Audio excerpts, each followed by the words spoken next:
ಭರತ ಜಿಂಕೆಯಾಗಿ ಬರ್ತಾನೆ. ನೋಡಿ ಎಂಥ ಸೌಭಾಗ್ಯ ಅವನಿಗೆ ಅಂತಂದರೆ, ಆ ಜಿಂಕೆಯಾಗಿ ಹುಡ್ತಾನೆ, ಆದರೆ ಅವನಿಗೆ ಜನ್ಮಾಂತರದ ಸ್ಮರಣೆ ಅವನಿಗಿರ್ತದೆ.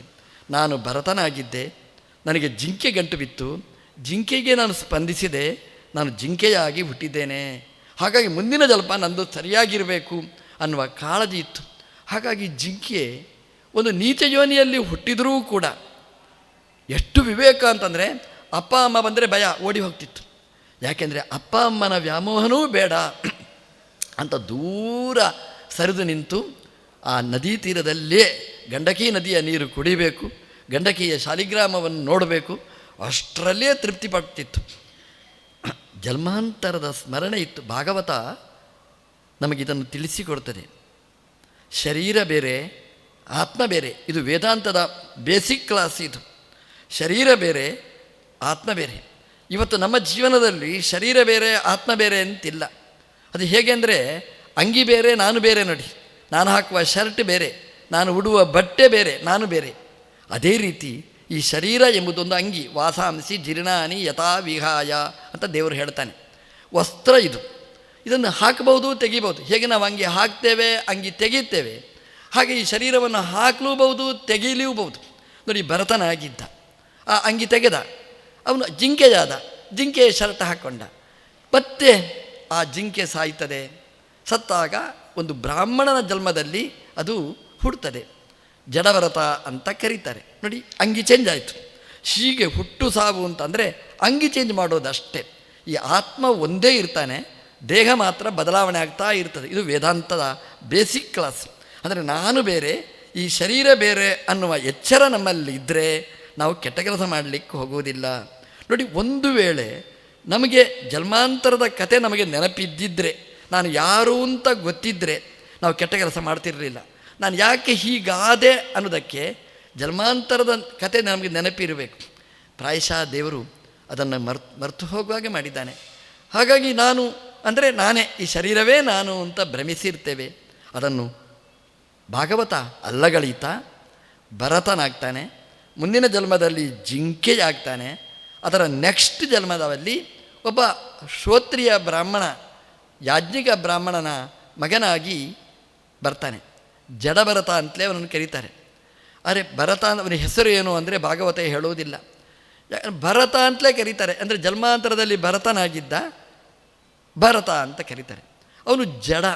ಜಡ ಅಂದರೆ ಜಡ ಅಲ್ಲ, ಅವನು ಏನು ಅಂದರೆ ಎಷ್ಟು ಹೇಳ್ತಾರೆ ಅಷ್ಟು ಮಾತ್ರ ಮಾಡೋದು. ಅಪ್ಪ ಶ್ಲೋಕ ಹೇಳು ಅಂದರೆ ಹೇಳ್ತಾನೆ, ಅಪ್ಪ ಆಚೆ ಹೋದರೆ ಏನಿಲ್ಲ. ಅಪ್ಪನಿಗೆ ತಲೆಬಿಸಿ ಆಯಿತು. ಏನಪ್ಪ ಓದುವುದಿಲ್ಲ, ಏನಿಲ್ಲ, ತಂದೆ ತಾಯಿಯ ಮೇಲೆ ಪ್ರೀತಿ ಇಲ್ಲ, ಭಕ್ತಿ ಇಲ್ಲ, ಮನೆ ಕೆಲಸ ಎಂಥದೂ ಮಾಡೋದಿಲ್ಲ, ಈ ಮಗನನ್ನು ಕಟ್ಟಿಕೊಂಡು ನಾನೇನು ಮಾಡಲಿ ಅಂತ ಅಪ್ಪ ಕೊರಗ್ತಿದ್ದ. ಯಾರೋ ಒಬ್ಬರು ಹೇಳಿದ್ರಂತೆ, ಅವನಿಗೆ ಮುಂಜಿ ಮಾಡಿ ಉಪನಯನ ಮಾಡಿ ಅದು ಜನ್ಮಾಂತರ ಆಗಿಬಿಡ್ತದೆ, ಎಲ್ಲ ಚೇಂಜ್ ಆಗಿಬಿಡ್ತಾನೆ ಅಂತ. ಉಪನಯನ ಮಾಡಿದ. ಉಪನಯನ ಮಾಡಿದ್ರೆ ಇನ್ನೊಂದು ಗ್ರಾಚಾರ, ಜಪ ಮಾಡೋದು ಯಾರು? ಅಪ್ಪನೇ ಮಾಡಬೇಕು. ಅಪ್ಪ ಪಾತ್ರ ಕೊಟ್ಟ ಸಂಧ್ಯಾವಂದನೆ ಮಾಡು ಅಂತ, ನೋಡಿದ. ಅಪ್ಪ ನೀರು ಹಾಕಿದರೆ ಆ ನೀರು ನೋಡಿದ. ಅಪ್ಪ ಆಚೆ ಮನೆ ಮಾಡು ಅಂದರೆ ಆಚೆ ಮನೆ ಮಾಡಿದ. ಅಪ್ಪ ಸುಮ್ಮನೆ ಕೂತ್ರೆ ಈಚೆ ಮನೆ ನೋಡ್ತಾನೆ. ಏನು ಮಾಡಬೇಕು ಅವನನ್ನು ಕಟ್ಟಿಕೊಂಡು? ಅಪ್ಪ ಜಪ ಹೇಳಿಕೊಡ್ತಾನೆ, ಅಪ್ಪ ಮಾಡು ಅಂದರೆ ಮಾಡ್ತಾನೆ. ಎಷ್ಟು ದಿನ ಹೇಳಬಹುದು? ಹಾಗಾಗಿ ಅಪ್ಪನಿಗೂ ಸೋತು ಹೋಯಿತು. ಹೇಳಿ ಹೇಳಿ ಬೇಸಲ್ತಾನೆ. ಕೊನೆಗೆ ಎಲ್ಲಿಯೋ ಪೌರೋಹಿತ್ಯಕ್ಕೆ ಹೋಗುವಾಗ ಕರ್ಕೊಂಡು ಹೋಗ್ತಿದ್ದ ಹೋಮಕ್ಕೆ. ಹೋದರೆ ಒಂದು ಗಂಟು ಕೊಟ್ಟರೆ ಇಟ್ಕೊಂಡು ಬರ್ತಿದ್ದ, ಎಲ್ಲಿಯೋ ಇಟ್ಟರೆ ಅಲ್ಲಿಯೇ. ಅದಕ್ಕೆ ಯಾವ ಧೈರ್ಯದಲ್ಲಿ ಕೊಡಬೇಕು? ಹಾಗಾಗಿ ಆ ಮಗನ ಮೇಲೆ ಅಪ್ಪನಿಗೆ ಬಹಳ ವ್ಯಥೆ ಅಂದರೆ, ಚಿಂತೆ ಅಂದರೆ ತುಂಬ ತಲೆ ಕೆಟ್ಟುಕೊಳ್ತಾನೆ. ಏನು ಮಾಡಬೇಕು ಅಂತ ತೋಚುವುದಿಲ್ಲ. ಆ ದುಃಖದಲ್ಲಿ ಅಪ್ಪ ಅಮ್ಮ ಇಬ್ಬರೂ ಅಸುನೀಗ್ತಾರೆ. ಯಾಕಂದರೆ ಮಗ ಚೆನ್ನಾಗಿದ್ದರೆ ಊರಿಡೀ ಅವನನ್ನು ಪ್ರಶಂಸನೆ ಮಾಡ್ತಾರೆ, ಕೆಟ್ಟದಾದರೆ ಅದಕ್ಕಿಂತ ಜೋರಾಗಿ ತಮಾಷೆ ಮಾಡ್ತಾರೆ, ಗೇಲಿ ಮಾಡ್ತಾರೆ. ನೋಡಿ ನಿಮ್ಮ ಮಗ ಹೀಗೆ ಅಂತ. ತಡ್ಕೊಳ್ಳಿಕ್ಕಾಗದೆ ವ್ಯಥೆಯಿಂದ ಸಾಯ್ತಾನೆ. ಆದರೆ ಜಡಭರತನಿಗೆ ಯಾವ ಚಿಂತೆನೂ ಆಗಲಿಲ್ಲ. ಅಪ್ಪ ಸತ್ತ ಬೇಜಾರನೂ ಆಗಲಿಲ್ಲ, ಖುಷಿಯೂ ಆಗಲಿಲ್ಲ, ನಿರ್ವಿಕಾರನಾಗಿದ್ದ. ಯಾಕೆಂತಂದರೆ ಅಪ್ಪ ನಾನು ಬೇರೆ ಅನ್ನುವ ಚಿಂತನೆ ಅವನಿಗೆ ಚೆನ್ನಾಗಿತ್ತು. ಅಣ್ಣಂದಿರು ನೋಡಿದರು, ಅಣ್ಣಂದಿರಿಗೂ ಸಾಕು ಅಂತ ಅನಿಸಿತು. ಅವರೂ ಕೈ ಬಿಡ್ತಾರೆ. ನೋಡಿ, ಎಲ್ಲರೂ ಕೈ ಬಿಟ್ಟರು. ನೋಡಿ, ದೇವರು ಕೈ ಹಿಡಿತಾನೆ ಅಂತ. ಎಲ್ಲಿವರೆಗೆ ಇನ್ನೊಬ್ಬರು ಕೈ ಹಿಡಿತಾರೆ ದೇವರ ಹತ್ತಿರ ಸೇರಿಸಿಕೊಳ್ಳೋದಿಲ್ಲ. ಇಡೀ ಊರು ಅವನ ಕೈ ಬಿಟ್ಟಿತು. ಜಡಭರತ ಏಕಾಕಿ ಅಂತ ನಾವು ಚಿಂತನೆ ಮಾಡಿದೆವು. ಮುಂದಿನ ಕಥೆ ನೀವು ನೋಡಿ, ಜಡಭರತ ಎಲ್ಲೋ ಒಂದು ಕಡೆ ಕೂತಿದ್ದ ಪಾಪ. ಅವನನ್ನು ಒಂದು ವರ್ಗದವರು ಎಣ್ಣೆ ಹಚ್ಚಿ ಸ್ನಾನ ಮಾಡಿಸ್ತಾರೆ. ಅದನ್ನು ಬೇಡ ಅಂತಲೂ ಹೇಳಲಿಲ್ಲ, ಬೇಕು ಅಂತಲೂ ಹೇಳಲಿಲ್ಲ. ಒಳ್ಳೆಯ ಅಭ್ಯಂಗ, ಒಳ್ಳೆಯ ಪರಿಮಳ ದ್ರವ್ಯದಿಂದ ಲೇಪನೆ ಮಾಡ್ತಾರೆ. ಸುಮ್ಮನೆ ಕೂತ, ಅವನಿಗೆ ಪರಿಮಳ ಅಂದ್ರೆ ಮೀರಿ ನಿಂತವ. ಅವನು ಒಳ್ಳೆಯ ಬಟ್ಟೆ ಪೀತಾಂಬರ ಉಡಿಸ್ತಾರೆ, ಅವನಿಗೆ ಆಭರಣ ಹಾಕ್ತಾರೆ, ವಾದ್ಯ ಭಜಂತ್ರಿ ಬಾರಿಸ್ತಾರೆ, ಕರ್ಕೊಂಡು ಹೋಗ್ತಾರೆ ಮೆರವಣಿಗೆ ಅಂತ. ಈ ಮೆರವಣಿಗೆ ಎಲ್ಲಿ ಕರ್ಕೊಂಡು ಹೋದ್ರು ಅವನಿಗೆ ಖುಷಿ ಆಯ್ತು ಅಂದರೆ ಖುಷಿ ಆಗಲಿಲ್ಲ ಅವನಿಗೆ. ಯಾಕೆಂತಂದರೆ ಮೆರವಣಿಗೆ ಅಂದರೆ ಯಾವುದಕ್ಕೆ ಮೆರವಣಿಗೆ ಮಾಡಿದ್ದು? ಈ ಶರೀರಕ್ಕಷ್ಟೇ, ನನಗೇನೂ ಅಲ್ಲ. ಅವ್ರ ಸ್ವಾರ್ಥಕ್ಕೋಸ್ಕರ ಮೆರವಣಿಗೆ ಮಾಡಿ ಕರ್ಕೊಂಡು ಹೋದಿಲ್ಲಿಗೆ ಅಂದರೆ ಒಂದು ಭದ್ರಕಾಳಿ ದೇವಸ್ಥಾನಕ್ಕೆ ಕರ್ಕೊಂಡು ಹೋಗ್ತಾರೆ. ಒಂದು ಕಾಳಿಯ ಮುಂಭಾಗದಲ್ಲಿ ನಿಲ್ಲಿಸ್ತಾರೆ. ಯಾಕೆ ಆ ದೇವಸ್ಥಾನಕ್ಕೆ ಕರ್ಕೊಂಡು ಹೋದರು ಅಂತಂದರೆ ಭದ್ರಕಾಳಿಯ ಪೂಜೆಗೋಸ್ಕರವಾಗಿ. ಭದ್ರಕಾಳಿಯ ಪೂಜೆ ಹೇಗಾಗಬೇಕು ಅಂತಂದರೆ ಅದಕ್ಕೊಂದು ಬಲಿ ಕೊಡಬೇಕು. ಬಲಿ ಅಂದರೆ ಒಬ್ಬ ವ್ಯಕ್ತಿಯನ್ನು ಬಲಿ ಕೊಡಬೇಕು. ಅದು ಅಂಗಸೌಷ್ಠವಾಗಿರಬೇಕು. ಜಡಭರತನಿಗಿಂತ ಅಂಗಸೌಷ್ಠವ ಉಳ್ಳವ ಯಾರಿದ್ದಾನೆ? ಎಲ್ಲ ಅಂಗಗಳು ಪರ್ಫೆಕ್ಟ್, ಯಾವುದರಲ್ಲಿಯೂ ನ್ಯೂನತೆ ಇಲ್ಲ. ಹಾಗಾಗಿ ಭದ್ರಕಾಳಿಗೆ ಬಲಿ ಕೊಡಬೇಕು ಅಂತ. ಯಾಕೆ ಅಂದರೆ ಅವರ ರಾಜನಿಗೆ ಮಕ್ಕಳಿಲ್ಲ. ಭದ್ರಕಾಳಿಗೆ ಒಂದು ಬಲಿ ಕೊಟ್ಟರೆ ಮಗು ಆಗುತ್ತೆ. ನೋಡಿ, ಯಾರಿಗೋ ಮಗು ಬೇಕು, ಯಾರ್ದೋ ಪ್ರಾಣ ತೆಗೆಯುವ ಜನಾಂಗ ನೋಡಿ. ಭದ್ರಕಾಳಿಯ ಮುಂದೆ ನಿಲ್ಲಿಸ್ತಾರೆ. ಭದ್ರಕಾಳಿಯ ಕೈಯಿಂದ ಖಡ್ಗ ತೆಕ್ಕೊಳ್ತಾರೆ. ತೆಕ್ಕೊಂಡು ಜಡಭರತನ ತಲೆ ಕಡಿಬೇಕು ಅಂತ ಅವರು ಸಂಕಲ್ಪ ಮಾಡಿದರೆ, ಎಂದೂ ಬಾರದೆ ಇದ್ದ ಭದ್ರಕಾಳಿ ಬರ್ತಾಳೆ ಆ ಕಲ್ಲಿನಿಂದ, ಆ ಖಡ್ಗ ಎಳ್ಕೊಳ್ತಾಳೆ. ಆ ಖಡ್ಗದಿಂದ ಜಡಭರತನ ತಲೆ ಕತ್ತರಿಸಿದ್ದಲ್ಲ, ಜಡಭರತನ ತಲೆ ಕತ್ತರಿಸಬೇಕು ಅಂತ ಯಾರು ಬಂದರೂ ಅವರ ತಲೆ ಕತ್ತರಿಸಿ ಹಾಕ್ತಾಳೆ, ಆ ರಾಜನ ತಲೆ ಕತ್ತರಿಸಿ ಹಾಕ್ತಾಳೆ. ನಾವು ಹೇಳೋದು ದೇವರು ಅದೆಲ್ಲ ಕಲ್ಲು, ಅದರಲ್ಲಿ ಏನಿದೆ ಅಂತ. ಅದು ಭದ್ರಕಾಳಿಯ ಕಲ್ಲಾಯಿತಾ? ಕಲ್ಲಾಗಲಿಲ್ಲ. ಭದ್ರಕಾಳಿಯೇ ಅಲ್ಲಿಂದ ಬಂದು ಖಡ್ಗ ಎಳ್ಕೊಂಡು ಚೆಂಡಾಟ ಆಡ್ತಾಳೆ ತಲೆಯನ್ನು. ನಾವು ಕಲ್ಲು ಅಂತ ಉಪಾಸನೆ ಮಾಡಿದರೆ ನಾವು ಕಲ್ಲಾಗಿ ಬಿಡ್ತೇವೆ. ದೇವರು ಅಂತ ಉಪಾಸನೆ ಮಾಡಿದರೆ ದೇವರಾಗಿ ನಮಗೆ ಅನುಗ್ರಹ ಮಾಡ್ತಾರೆ. ನಮಗೆ ಒಂದೊಂದು ಸಲ ತಲೆ ಕೆಟ್ಟುವುದು ಅಂತುಂಟು. ದೇವರ ಮುಂದೆ ನಿಂತಾಗಲೇ ದೇವರು ಇದ್ದಾರಾ ಇಲ್ವಾ, ಬರೀ ಕಲ್ಲ ಏನಾ, ಬರೀ ನೀರೇ ಇರಬೇಕು ಇಲ್ಲಿ, ಇದೇನಿದು ಅಂತ ಕಂಡ್ರೆ ದೇವರು ತದಾಸ್ತು ಅಂತ ಹೇಳ್ತಾನೆ, ನೀನೇ ಕಲ್ಲಾಗಿ ಬಿಡು ಅಂತ. ಅಂದರೆ ಕಲ್ಲು ಹೇಗೆ ಜಡ, ನಮಗೂ ಹಾಗಾಗುತ್ತೆ ಜೀವನದಲ್ಲಿ. ಏನು ಮಾಡಬೇಕು, ಏನು ಮಾಡಬಾರದು, ನಾವು ಜಾಡ್ಯವನ್ನು ಪಡೆಯುತ್ತೇವೆ. ದೇವರಿದ್ದಾರೆ ಅನ್ನುವ ಸಂತಮೇನಂ ತಥೋ ವಿದಿರಿತಿ ಅಸ್ತಿ ಬ್ರಹ್ಮೇತಿ ಚೇದ್ವೇದ ಉಪನಿಷತ್ತು ಹೇಳುತ್ತೆ. ದೇವರು ಇದ್ದಾನೆ ಅಂತ ನಾವು ಉಪಾಸನೆ ಮಾಡಿದರೆ ದೇವರು ಅನುಗ್ರಹಿಸ್ತಾರೆ ಅಂತ. ಆ ಭದ್ರಕಾಳಿ ಎಲ್ಲರನ್ನೂ ಬಲಿ ತಗೊಂಡ್ಲು, ಜಡಭರತನೊಬ್ಬನನ್ನು ಬಿಟ್ಟು. ಜಡಭರತನಿಗೆ ಅದು ಖುಷಿಯೂ ಆಗಲಿಲ್ಲ. ಯಾಕಂದರೆ ಅಯ್ಯೋ ಖಡ್ಗದಿಂದ ಕಡಿಲಿಲ್ಲ, ಅಮ್ಮ ಭದ್ರಕಾಳಿ ನೀನು ಎಷ್ಟು ಗ್ರೇಟು ಅಂತ ಹೊಗಳಲಿಕ್ಕೂ ಹೋಗಲಿಲ್ಲ. ಯಾಕೆಂದರೆ ಇದರ ಮೇಲೆ ನೀವು ವ್ಯಾಮೋಹನೇ ಇಲ್ಲ, ಈ ಶರೀರದ ಮೇಲೆ ಇದೊಂದು ರಗಳೆಯಾಗಿ ಬಿಟ್ಟಿದೆ ಅವನಿಗೆ. ಈ ಅಂಗಿಯನ್ನು ಕಳಚಬೇಕು ಅಂತ ತೀರ್ಮಾನ ಮಾಡಿದವ. ಹಾಗಾಗಿ ಭದ್ರಕಾಳಿಯ ಮೇಲೆ ಭಕ್ತಿದ್ರೇಕೇನೂ ಆಗಲಿಲ್ಲ. ಅವನು ಹೊರಟ ಅಲ್ಲಿಂದ, ಅವನ ಕೆಲಸ ಮುಗೀತು ಅಲ್ಲಿಗೆ. ಯಾಕೆಂದರೆ ಎಲ್ಲರೂ ಅಲ್ಲಿ ಖಾಲಿಯಾಗಿಬಿಟ್ರು. ನಾವು ಕೆಟ್ಟ ಉದ್ದೇಶದಿಂದ ಕೆಟ್ಟ ಕೆಲಸ ಮಾಡಲಿಕ್ಕೆ ನಾವು ಹೊರಟ್ರೆ ನಮಗೆ ಕೆಡುಕಾಗುತ್ತೆ ಅನ್ನೋದಕ್ಕೆ ಈ ಕತೆ ಒಳ್ಳೆಯ ಉದಾಹರಣೆ.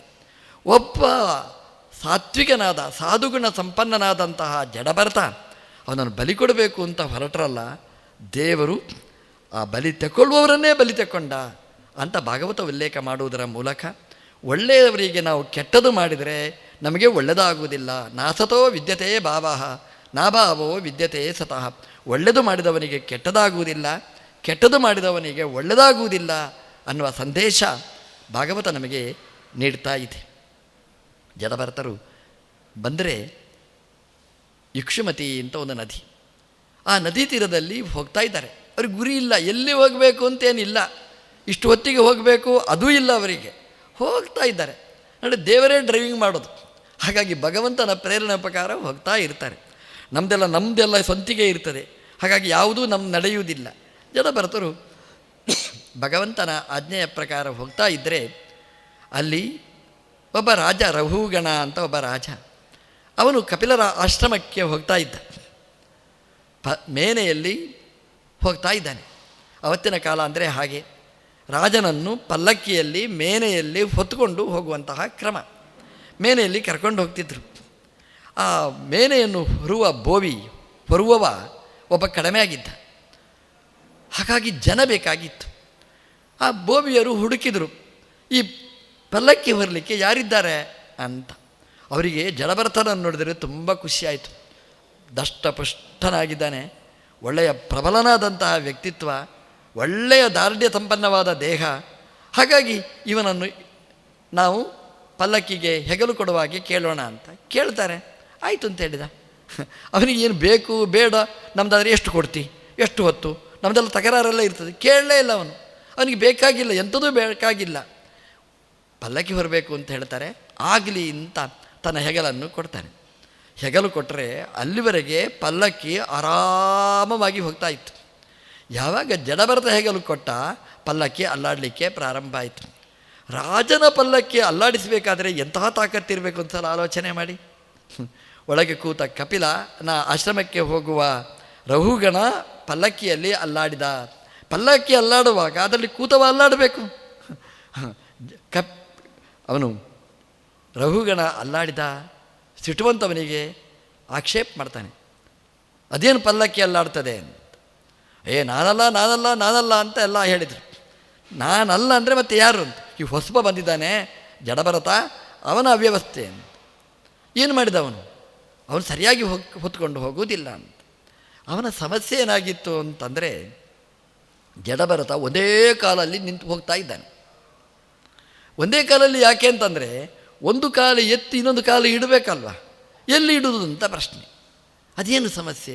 ಹೋಗುವ ದಾರಿಯಲ್ಲಿ ಇರುವೆ ಕಾಡಿಸ್ತು. ಎಷ್ಟು ಕಷ್ಟ ನೋಡಿ. ಕಾಲು ಇಟ್ಟರೆ ಆ ಇರುವೆ ಸಾಯ್ತದೆ. ಈ ರಹುಗನ ರಾಜನನ್ನು ಹೊತ್ಕೊಂಡು ಹೋಗಬೇಕು ಸರಿ, ಆದರೆ ಹೊತ್ಕೊಂಡು ಹೋಗಬೇಕು ಅನ್ನುವ ನೆಪದಲ್ಲಿ ಇಷ್ಟೊಂದು ಇರುವೆ, ಇಷ್ಟೊಂದು ಆ ಪ್ರಾಣಿಗಳು, ಅದನ್ನು ಕೊಲ್ಲಬೇಕಲ್ಲ, ಹಿಂಸೆ ಕೊಡಬೇಕಲ್ಲ. ಅಯ್ಯೋ ಅಂತ ಕಾಲು ಎಲ್ಲಿಡುವುದು ಅಂತ ಒದ್ದಾಡ್ತಾ ಇದ್ದಾನೆ. ಮೇಲಿನಿಂದ ರಹುಗಣ ಪಲ್ಲಕ್ಕಿ ಸರಿಯಾಗಿ ಹೊರು ಅಂತ ಆರ್ಡರ್ ಮಾಡ್ತಾನೆ. ನಾನು ಕಾಲು ಎಲ್ಲಿಡಲಿ ಅಂತ ಅವನ ಸಮಸ್ಯೆ ನೋಡಿ. ಜಡಭರತರಿಗೆ ತಾನು ಹೊತ್ತ ಪಲ್ಲಕ್ಕಿಯಲ್ಲಿದ್ದವನ ಕಾಳಜಿ ಅಲ್ಲ, ಒಂದು ಕ್ಷುದ್ರ ಜಂತು ಅದರ ಮೇಲೆ ಎಷ್ಟು ಪ್ರೀತಿ ಅಂತ ಬ್ರಹ್ಮಜ್ಞಾನಿಗಳು ಅಂತ ಅದಕ್ಕೆ ಹೇಳೋದು. ದೇವರನ್ನು ಎಲ್ಲ ಕಡೆ ಸಮಾನವಾಗಿ ಕಾಣುವವರು. ಈ ರಾಜ ರಹುಗಣ ಪಲ್ಲಕ್ಕಿ ಹೊತ್ತರೆ, ಚೆನ್ನಾಗಿ ಹೊತ್ತರೆ ಒಳ್ಳೆಯ ಬಂಗಾರ ಬೆಳ್ಳಿ ವಜ್ರ ವೈಡೂರ್ಯ ಕೊಡ್ತಾನೆ ಅಂತ ಜೊಲ್ಲು ಸುರಿಸಿ ಪಲ್ಲಕ್ಕಿಯನ್ನು ಹೊತ್ತವ ಅಲ್ಲ. ಆ ದೇವರು ಪ್ರೀತನಾಗಬೇಕು ಅನ್ನುವ ದೃಷ್ಟಿ. ಆದರೆ ನಾನು ಕಾಲಿಟ್ಟರೆ ಇಷ್ಟು ಇರುವೆಗಳು ಸಾಯ್ತವೆ, ಅಯ್ಯೋ ಅವುಗಳಿಗೆ ಅನ್ಯಾಯ ಆಗುತ್ತೆ. ಇದು ನಮಗೆ ಎಚ್ಚರದ ಪಾಠ. ನಮಗೆ ನಾವು ಒಬ್ಬರನ್ನು ಪ್ಲೀಸ್ ಮಾಡಲಿಕ್ಕೆ ಹೊರಟಾಗ ಇನ್ನೊಬ್ಬರಿಗೆ ನೋವಾಗುತ್ತೆ ಅಂತಾದರೆ ಆ ಕೆಲಸ ನಾವು ಮಾಡಬಾರ್ದು ಅನ್ನುವ ಎಚ್ಚರ ಭಾಗವತ ನೀಡ್ತದೆ.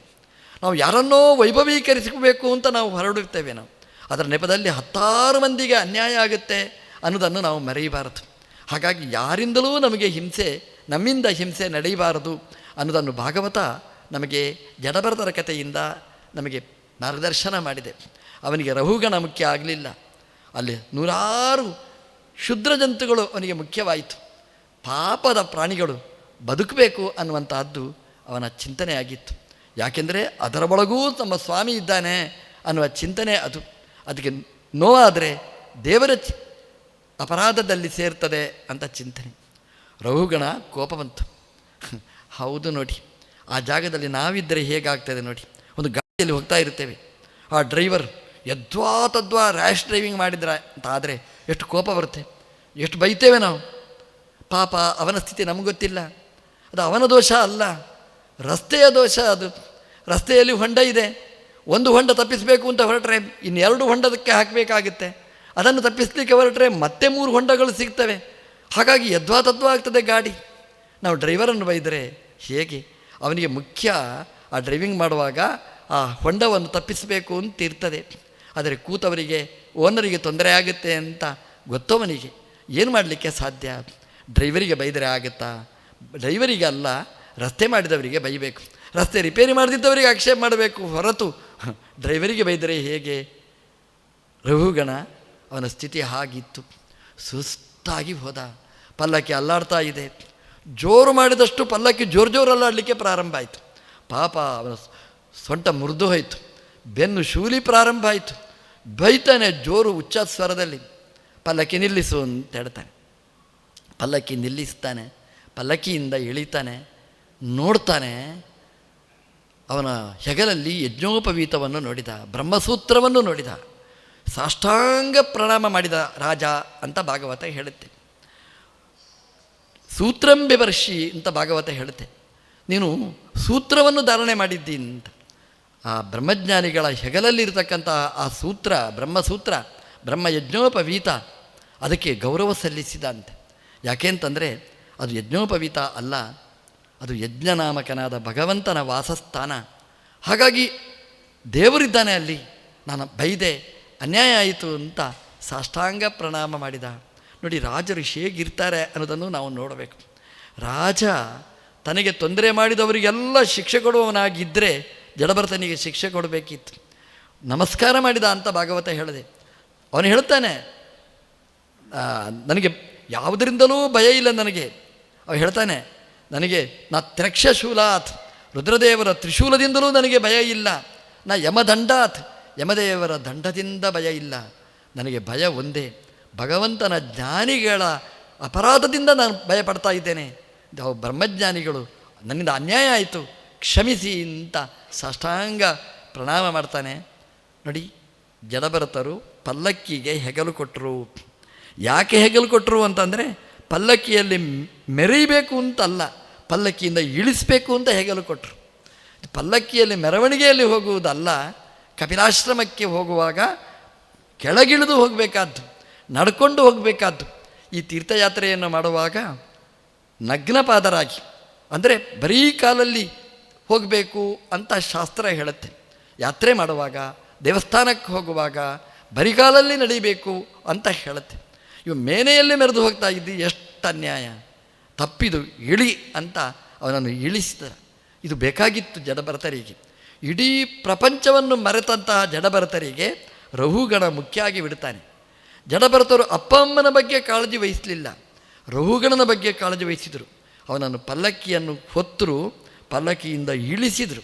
ನೋಡಿ, ಜ್ಞಾನಿಗಳಿಗೆ ಎಷ್ಟು ಶಕ್ತಿ ಇದೆ ಅಂತಂದರೆ, ಹೆಗಲು ಕೊಟ್ಟು ಪಲ್ಲಕ್ಕಿಯನ್ನು ಹೊರುವ ಶಕ್ತಿಯೂ ಇದೆ. ಆ ಪಲ್ಲಕ್ಕಿಯಲ್ಲಿ ಕೂತವನನ್ನು ಕೆಳಗಿಳಿಸಿ, ಅಂದರೆ ಅಹಂಕಾರದಿಂದ ಕೆಳಗಿಳಿಸಿ ಒಳ್ಳೆಯ ಮಾರ್ಗದಲ್ಲಿ ಕರ್ಕೊಂಡು ಹೋಗುವ ಶಕ್ತಿಯೂ ಇದೆ. ಒಳ್ಳೆಯ ಪ್ರವಚನ ಮಾಡಿ ಆ ರಹುಗಣನ ಪ್ರಶ್ನೆಗಳಿಗೆಲ್ಲ ಉತ್ತರಿಸಿ ಅವನನ್ನು ಒಳ್ಳೆಯ ರೀತಿಯಲ್ಲಿ ತಯಾರು ಮಾಡತಕ್ಕಂತಹ ಶಕ್ತಿ ಜಡಭರತರದ್ದು. ರಹುಗಣ ಕೇಳಿದ, ನನ್ನ ಪಲ್ಲಕ್ಕಿಯನ್ನು ನೀವು ಯಾಕೆ ಅಲ್ಲಾಡಿಸಿದಿರಿ ಅಂತ ಕೇಳ್ತಾನೆ. ಅವ್ರು ಎಷ್ಟು ಚೆನ್ನಾಗಿ ಹೇಳ್ತಾರೆ ಅಂತಂದರೆ, ಅವರು ಹೇಳಿದರು, ರಹುಗಣ ನಾನೇನು ಮಾಡಿದೆ ಅಂತ ಕೇಳ್ತಾರೆ. ಅಲ್ಲ, ಪಲ್ಲಕ್ಕಿಯನ್ನು ನೀವು ಅಲ್ಲಾಡಿಸಿದಿರಿ. ರಹುಗಣನಿಗೆ ಜಡಭರತರು ಹೇಳ್ತಾರೆ, ನೋಡು, ನನ್ನನ್ನು ಆಕ್ಷೇಪಿಸಬೇಡ. ಯಾಕೆ ಗೊತ್ತಾ, ನಿನ್ನ ಪಲ್ಲಕ್ಕಿಯನ್ನು ಹೊತ್ತದ್ದು ಯಾರು? ಅವ್ರ ಅಂಸೆ ಚ ದಾರ್ವಿ ಶಿಬಿಕಾ ಚ ಯಸ್ಯಾಂ. ಅವ್ರು ಹೇಳ್ತಾರೆ, ಹೆಗಲಿನ ಮೇಲೆ ನಿನ್ನ ಪಲ್ಲಕ್ಕಿ ಇದ್ದದ್ದು, ನಿನ್ನ ಪಲ್ಲಕ್ಕಿಯನ್ನು ಹೊತ್ತದ್ದು ಹೆಗಲು, ನಾನಲ್ಲ ಅಂತ ಹೇಳ್ತಾರೆ. ಅಂದರೆ ಅಂಗಿಯನ್ನು ಬೇರೆ ಇಡ್ತಾರೆ ಅವರು, ತಾನು ಬೇರೆ ಅಂತ ಮಾಡ್ತಾರೆ. ನಿನ್ನ ಪಲ್ಲಕ್ಕಿಯನ್ನು ಹೊತ್ತದ್ದು ಹೆಗಲು, ಆ ಹೆಗಲನ್ನು ಹೊತ್ತದ್ದು ನನ್ನ ಹೊಟ್ಟೆ, ಹೊಟ್ಟೆಯನ್ನು ಹೊತ್ತದ್ದು ಈ ತೊಡೆ, ತೊಡೆಯನ್ನು ಹೊತ್ತದ್ದು ಕಾಲು, ಕಾಲನ್ನು ಹೊತ್ತದ್ದು ಪಾದ. ಹಾಗಾಗಿ ಏನು ಬೈಯುದಿದ್ರೂ ಆ ಪಾದವನ್ನು ಕೇಳು. ಆಯಿತು, ನಾನು ಪಾದವನ್ನೇ ಪ್ರಶ್ನಿಸ್ತೇನೆ ಅಂತ ಹೇಳಿದ. ಹಾಗಾಗಿ ಜಡಭರತರು ಮುಂದುವರಿಸಿ ಹೇಳ್ತಾರೆ, ನಿನ್ನ ಪಲ್ಲಕ್ಕಿಯನ್ನು ಹೊತ್ತದ್ದು ಹೆಗಲು, ಅದಕ್ಕೆ ಆಧಾರಭೂತವಾದ್ದು ಕೈ, ಕಾಲು ಮೊದಲಾದ ಅವಯವಗಳು, ಅದಕ್ಕೆ ಆಧಾರವಾದ್ದು ಪಾದ. ಆ ಪಾದವನ್ನು ಹೊತ್ತದ್ದು ಯಾವುದು? ಈ ಭೂಮಿ. ಈ ಭೂಮಿಯನ್ನು ಹೊತ್ತದ್ದು ಯಾರು? ಭೂಮಿಯನ್ನು ಹೊತ್ತದ್ದು ಶೇಷ. ಶೇಷನ್ನು ಹೊತ್ತದ್ದು ಯಾರು? ವಾಯುಕೂರ್ಮ. ವಾಯುಕೂರ್ಮವನ್ನು ಹೊತ್ತದ್ದು ಯಾರು? ಅದು ವಿಷ್ಣುಕೂರ್ಮ. ಹಾಗೆ ನಿನ್ನ ಪಲ್ಲಕ್ಕಿಯನ್ನು ಹೊತ್ತದ್ದು ಯಾರು? ವಿಷ್ಣು. ನೀನು ಬೈದದ್ದು ಯಾರಿಗೆ? ವಿಷ್ಣುವಿಗೆ. ನನಗೇನು ಅದರ ಸಂಬಂಧ ಅಂತ ಕೇಳಿದಾಗ ಬೆಚ್ಚಿ ಬೀಳ್ತಾನೆ. ಎಂತಹ ಅನುಸಂಧಾನ ಬಂತವನಿಗೆ. ನಮಸ್ಕಾರ ಮಾಡಿದ, ತಪ್ಪಾಯಿತು ಅಂತ ತಪ್ಪನ್ನು ಒಪ್ಪಿಕೊಂಡ, ಭಗವಂತನ ಜ್ಞಾನವನ್ನು ಪಡೆದ. ಜಡಭರತರು ಯಾರಿಗೂ ಉಪದೇಶ ಮಾಡಿದವರು, ರಹುಗಣನನ್ನು ಸರಿಯಾದ ಮಾರ್ಗದಲ್ಲಿ ಕರ್ಕೊಂಡು ಹೋದಂತಹ ಕಥೆಯನ್ನು ಶ್ರೀಮದ್ಭಾಗವತ ಉಲ್ಲೇಖ ಮಾಡಿದೆ. ಶರೀರದ ಮೇಲೆ ವ್ಯಾಮೋಹವನ್ನು ಬಿಟ್ಟು, ಶರೀರ ಒಂದು ಉಪಕರಣ, ಇದೊಂದು ಬಾಡಿಗೆ ಮನೆ, ನಾವು ಇದು ಬಿಟ್ಟು ಹೋಗುವವರು ಅನ್ನುವ ಎಚ್ಚರ ಇರಬೇಕು ಅನ್ನೋದನ್ನು ಭಾಗವತ ನಮಗೆ ತಿಳಿಸ್ತಾ